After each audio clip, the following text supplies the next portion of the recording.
بسم اللہ الرحمن الرحیم۔ اللہ تعالیٰ نے حیات زندگی کے لیے 4 عالموں کو بنایا ہے، یعنی عالم ارواح، عالم خلقت، عالم برزخ اور عالم قیامت۔ ہر انسان کو ان 4 عالموں میں سے گزرنا پڑے گا۔ پہلے مرحلے میں اللہ تعالیٰ نے نور سے انسانی ارواح کو پیدا کیا۔ یہ عالم ارواح کی دنیا تھی جہاں صرف روحیں تھیں، جسم نہیں تھا۔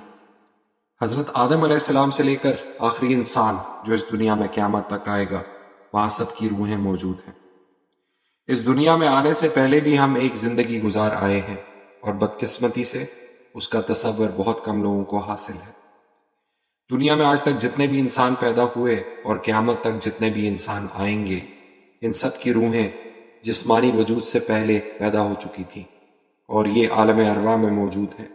اور دنیا میں جب کسی روح کا جسم پیدا ہوتا ہے تو وہ روح اس جسم میں بھیج دی جاتی ہے۔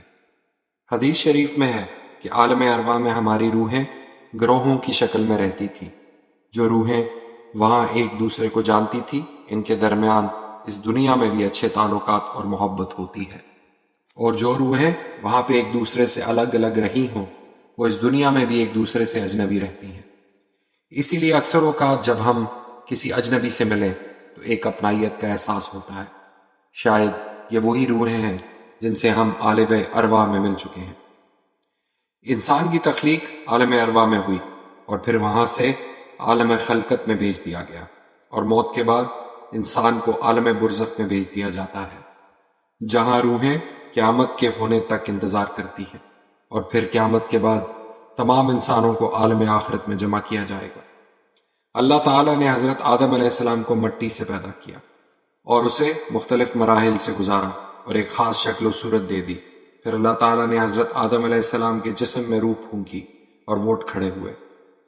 پھر اللہ نے حضرت آدم علیہ السلام کی پشت پر ہاتھ پھیرا تو ان کی پشت سے قیامت تک پیدا ہونے والی ہر روح ظاہر ہو گئی۔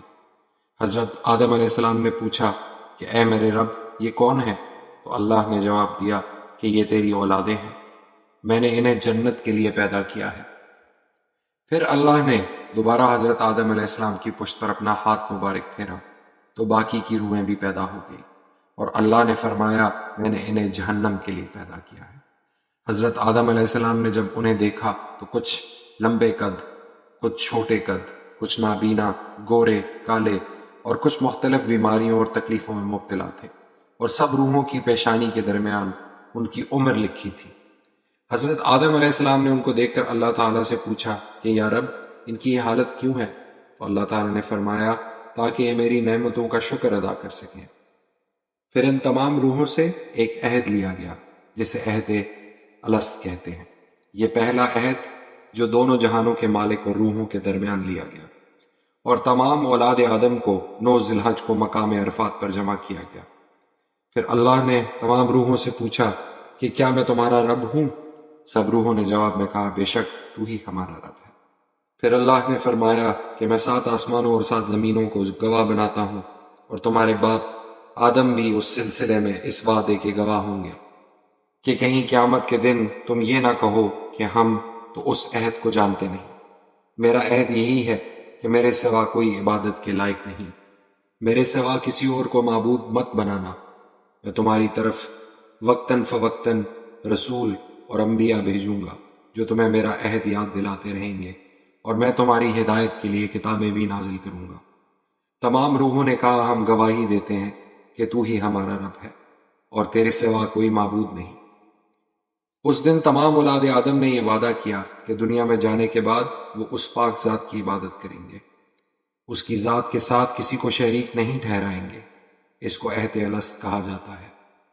عالم ارواح میں جب روحوں سے عہد لے لیا گیا تو پھر ان کو سلا دیا۔ یہ دنیا میں آنے سے پہلے پہلی موت تھی۔ سورہ مومن کی ایک آیت میں ہے کہ جہنم میں لوگ فریاد کریں گے کہ اے اللہ، تو نے ہمیں 2 دفعہ مارا، 2 دفعہ زندہ کیا، تو ایک مرتبہ اور صحیح، یہاں سے نکلنے کا کوئی تو راستہ ہوگا۔ یہ 2 موتیں کون سی ہیں؟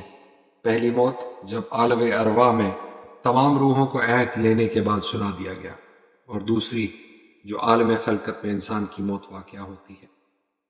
عہد الست کرنے کی وجہ صرف یہ تھی کہ انسان اس دنیا میں آنے کے بعد اللہ کی توحید سے انکار نہ کرے اور نہ قیامت کے دن اس کے ایک ہونے اور ہمیشہ رہنے سے۔ یہی ہمارا امتحان ہے، لیکن افسوس کہ ہم اس عہد الست کو بالکل بھلا چکے ہیں۔ یہی وجہ ہے کہ اللہ نے ہر دور میں مختلف انبیاء کرام اور پیغمبروں کے ساتھ ان پر کتابیں نازل کی تاکہ ہم اس عہد کی پاسداری کریں۔ حضور صلی اللہ علیہ وآلہ وسلم نے فرمایا کہ ہر بچہ دینی فطرت لے کر پیدا ہوتا ہے، پھر اس کے ماں باپ اسے ہندو، عیسائی، یہودی، سکھ بنا دیتے ہیں۔ ہر انسان کو توحید کے ساتھ دنیا میں بھیجا گیا اور وہ اس بات پر یقین رکھتا ہے کہ کوئی تو اس کا خالق ہے جس نے اسے پیدا کیا۔ آپ صلی اللہ علیہ وآلہ وسلم کی وفات کے بعد طلحہ بن عبید اللہ بہت اداس رہا کرتے تھے۔ ایک دن انہوں نے اپنی اس پریشانی کا ذکر عمر بن خطاب رضی اللہ تعالیٰ عنہ سے کیا۔ طلحہ کہتے ہیں کہ میں نے آپ صلی اللہ علیہ وآلہ وسلم کو یہ کہتے ہوئے سنا کہ میں ایک ایسا کلمہ جانتا ہوں کہ اگر کوئی شخص موت کے وقت وہ کلمہ پڑھ لے تو اس کی روح جسم سے نکلتے ہی سکون میں چلی جاتی ہے، لیکن افسوس کہ میں آپ صلی اللہ علیہ وآلہ وسلم سے وہ کلمہ نہیں پوچھ سکا اور اس وجہ سے میں بہت پریشان ہوں۔ اس پر عمر بن خطاب رضی اللہ تعالی عنہ نے کہا کہ میں جانتا ہوں وہ کلمہ کون سا ہے، وہ کلمہ جس کو آپ صلی اللہ علیہ وآلہ وسلم نے اپنے چچا ابو طالب کو پیش کیا تھا، اور وہ کلمہ ہے لا الہ الا اللہ۔ آپ صلی اللہ علیہ وآلہ وسلم نے فرمایا کہ اپنے مردوں کو لا الہ الا اللہ کی تلقین کیا کرو، کیونکہ اس کی وجہ سے مومن کی روح نرمی سے نکل جاتی ہے۔ ایک اور حدیث میں ہے کہ تمام روحوں کو جسم سے نکلنے کے بعد پرندوں کی شکل دے دی جاتی ہے اور وہ درختوں سے کھاتی رہتی ہے، اور قیامت کے دن ہر روح واپس اپنے جسم میں داخل کر دی جائے گی۔ اور آپ صلی اللہ علیہ وآلہ وسلم نے یہ بھی فرمایا کہ روح اس وقت تک آسمان اور زمین کے درمیان معلق بھی رہتی ہے اگر اس پر کوئی قرض باقی۔ مرنے کے بعد جو مادہ زمین سے آیا تھا وہ زمین میں واپس چلا جائے گا اور گل سڑ کر ختم ہو جائے گا، اور جو عالم ارواح سے روح آئی تھی اور جسم میں ڈالی گئی تھی وہ عالم برزخ چلی جائے گی۔ پھر ایک لمبا وقفہ ہوگا، انتظار ہوگا عالم قیامت کا، جہاں ہمیشہ کے لیے رہنا ہوگا۔ عالم خلقت میں آنے کے بعد انسان دنیاوی زندگی اور خواہشات میں اس قدر کھو جاتا ہے کہ وہ اپنے اس دنیا میں بھیجے جانے کا مقصد ہی بھول جاتا ہے۔ اس دنیا کی زندگی ایک دھوکے کے سوا کچھ نہیں، یہ ہمیشہ کے لیے نہیں، یہ ایک خاص مدت تک رہے گی۔